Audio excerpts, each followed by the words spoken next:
ওই সময় দেশের প্রেসিডেন্টের ছেলে বাড়িতে গিয়ে বলছে, আব্বা আমি আর মাদ্রাসায় যাব না। কেন? আমার ক্লাসে হোসাইন আমাকে গালি দিয়েছে এবং তোমাকেও গালি দিয়েছে, বলেছে নাকি আমি খাদেমের বাচ্চা, খাদেম, তুমি যদি বিচার না করো আমিও মাদ্রাসায় আর পড়ব। তিনি বললেন ঠিক আছে, বিচার এখন না, জমার দিন করব। হাজারো মানুষ আসবে জমার দিন মসজিদে নববীতে। তিনি খুতবা দেওয়া বন্ধ করে বললেন, হোসাইন এখানে আসো। বলছে হ্যাঁ, এই সামনে আসো। তুমি ক্লাসে সবার সামনে আমার এই ছেলেকে আব্দুল্লাহকে খাদেমের বাচ্চা, খাদেম বলে গালি দিয়েছো, অপমান করেছো। বলছে হ্যাঁ। কেন করলে? হযরত হোসাইন বললেন, খলিফা বুকে হাত দিয়ে বলেন তো, আপনি কি আমার নানার খাদেম ছিলেন না? হযরত ওমরের কথা বন্ধ হয়ে গেছে, চোখ দিয়ে দর দর করে পানি ঝরছে। ডাক দিয়ে বলেন, নবীর সাহাবীরা বিচার হয়ে গেছে।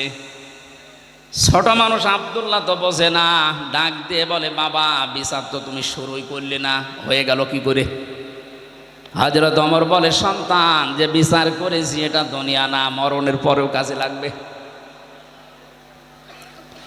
ও হোসাইন, তুমি যে কথাটা বললে এটা কি লিখে দিতে পারবে? আমি একটু দলিল চাই। ছোট মানুষ তো আবেগে বলছে, নিয়ে আসেন খাতা কলম নিয়ে আসেন। কাগজ নিয়ে এসেছে, খেজুর পাতা। উনি লিখে দিলেন, ওমর আমার নানার খাদেম ছিল, আমি দেখেছি, ইদি হোসাইন ইবনে আলী। সই করে দিলাম, যান।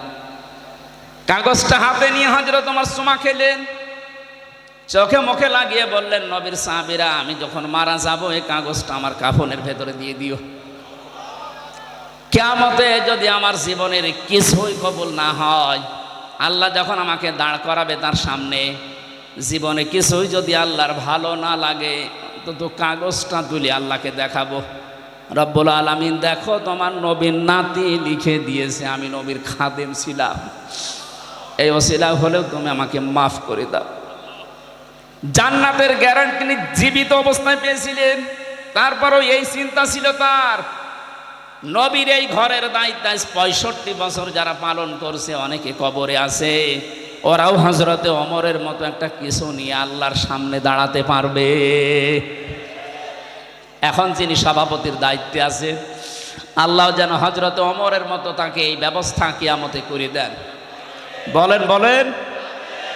আলহামদুলিল্লাহি রাব্বিল মাশরিকাইনি ওয়া রাব্বিল মাগরিবাইন আল্লাযী খালাকা কুল্লা শাইইন যাওজাইন ওয়া আওজাবা আলাইনাল ইহসানা বিল ওয়ালিদাইন ওয়া নাশহাদু আল্লা ইলাহা ইল্লাল্লাহু ওয়াহদাহু লা শারীকা লাহু ওয়া আশহাদু আন্না মুহাম্মাদান আবদুহু ওয়া রাসূলুহু সাইয়্যিদুল কাওনাইন সাল্লাল্লাহু আলাইহি ওয়া আলা আলিহি ওয়া আসহাবিহি ওয়া আতবাইহি আজমাইন লাইলাও ওয়া নাহারান ফিত তারফাইন।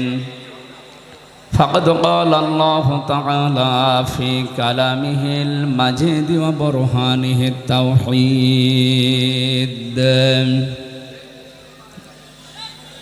জবান খুলে পড়েন, আউযু বিল্লাহি মিনাশ শাইতানির রাজীম। বিসমিল্লাহির রহমানির রহিম।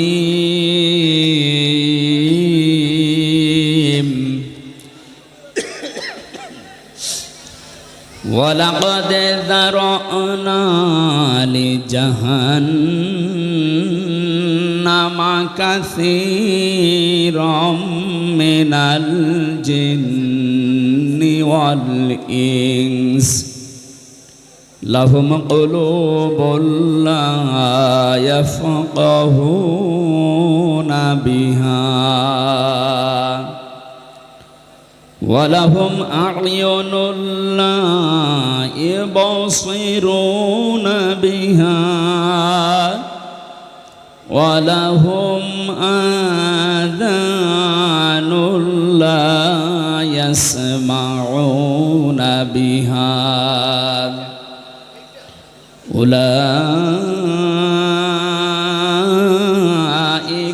কাল আনআমি বাল হুম আদাল উলাইকা হুমুল গাফিলুন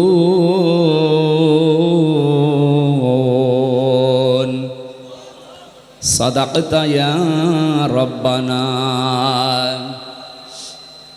عن أبي هريرة رضي الله تعالى عنه قال قال النبي صلى الله عليه وسلم من قرأ القرآن فاستظهره فحل حلاله وحرم حرامه أدخله الله الجنة وشفعه في 10 من أهل بيته كلهم قد أجبت له النار رواه ابن ماجه وما زادهم إلا إيمانا وتسليما اللهم صل على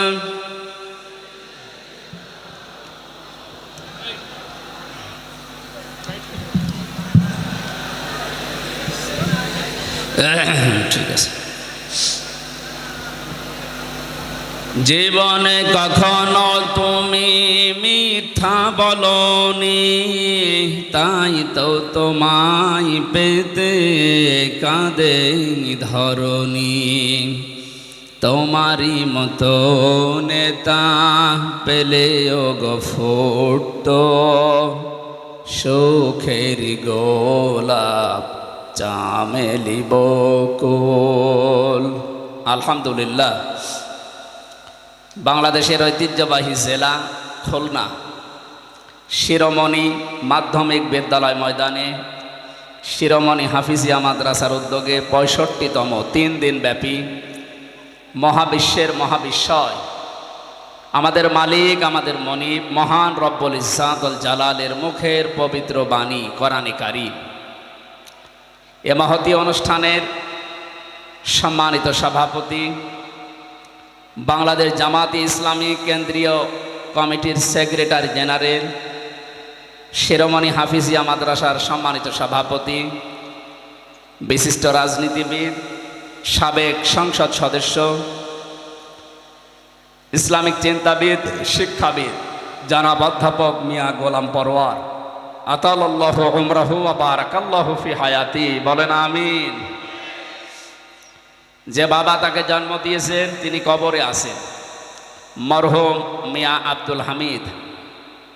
আল্লাহ রাব্বুল আলামিন তার কবরটাকে যেন জান্নাতুল ফেরদাউস বানিয়ে দেন। এখনো পর্যন্ত তার মা জীবিত আছে, হায়াতে তাজ্জেবা সিহাতে কুল্লিয়া কামনা করছি, বলেন আমিন। যে মাদ্রাসার উদ্যোগে আজকের এই অনুষ্ঠান, জন্মলগ্ন থেকে পর্যন্ত যারা এই মাদ্রাসার দায়িত্বে আছেন, অনেকে কবরে আছে। বিশ্বনবী মুহাম্মদ রাসূলুল্লাহর ঘর মাদ্রাসা, এর দায়িত্বে যারা আছে, নবীর সম্মানে আল্লাহ তাদেরকে যেন মাফ করে দেন। বিশ্বনবীর খাদেম এই পরিচয় নিয়ে হযরতে ওমর বিশাল একটা ফায়দা তিনি নিয়েছিলেন। আমি তার জীবনীতে পড়েছি, তিনি সন্তানকে মাদ্রাসায় দিলেন। ওই সময় প্রধান বিচারপতির দায়িত্বে ছিল হযরতে আলী রাদিয়াল্লাহু তাআলা আনহু। তিনি তার সন্তানটাকে দিলেন মাদ্রাসায়, হযরতে হুসাইন। বারবার কলম ফেলে দিচ্ছে টেবিল থেকে আর বলছে আমাকে তুলে দাও, তুলে দাও। 3 বার তিনি তুলে দিলেন। চতুর্থবার বললেন, দেখো বারবার কলম ফেলে দাও আর আমাকে তুলতে বলো, আমি কি তোমার খাদেম? আমি কি তোমার চাকর? হযরত হোসাইন তিনি বললেন যে তুমি শুধু চাকর না, খাদেম না, তুমি খাদেমের বাচ্চা খাদেম। একটা প্রধান বিচারপতির ছেলেকে যদি বলা হয় যে তুমি খাদেম না, তোমার বাপও খাদেম, ওর মাথা তো এমনিই খারাপ হয়ে যাওয়ার কথা।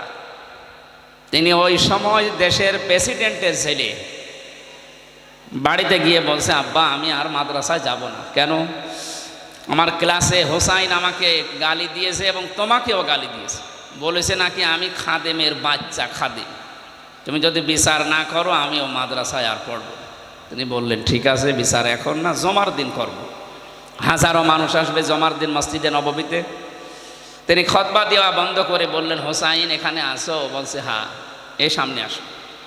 তুমি ক্লাসে সবার সামনে আমার এই ছেলেকে আব্দুল্লাহকে খাদেমের বাচ্চা খাদেম বলে গালি দিয়েছো, অপমান করেছো? বলছে হ্যাঁ। কেন করলে?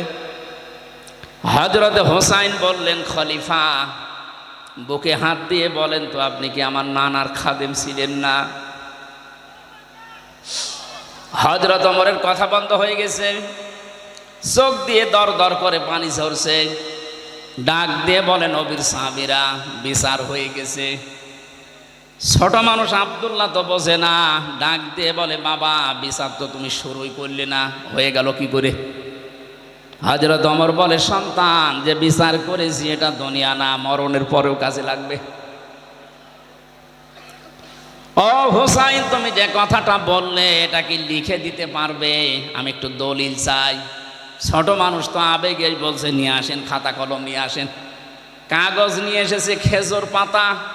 উনি লিখে দিলেন, ওমর আমার নানার খাদেম ছিল, আমি দেখেছি, ইদি হোসাইন ইবনে আলী। সই করে দিলাম, যান। কাগজটা হাতে নিয়ে হযরত ওমর চুমা খেলেন, চোখে মুখে লাগিয়ে বললেন, নবীর সাহাবীরা, আমি যখন মারা যাব এই কাগজটা আমার কাফনের ভেতরে দিয়ে দিও।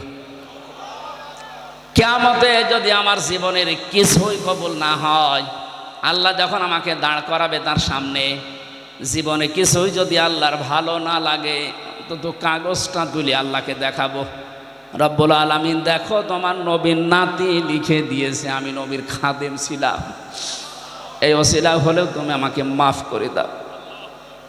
জান্নাতের গ্যারান্টি তিনি জীবিত অবস্থায় পেয়েছিলেন, তারপরও এই চিন্তা ছিল তার।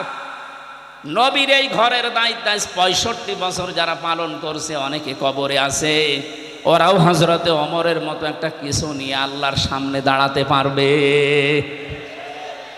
এখন যিনি সভাপতির দায়িত্বে আছে, আল্লাহ যেন হযরতে ওমরের মতো তাকে এই ব্যবস্থা কিয়ামতে করে দেন। বলেন বলেন।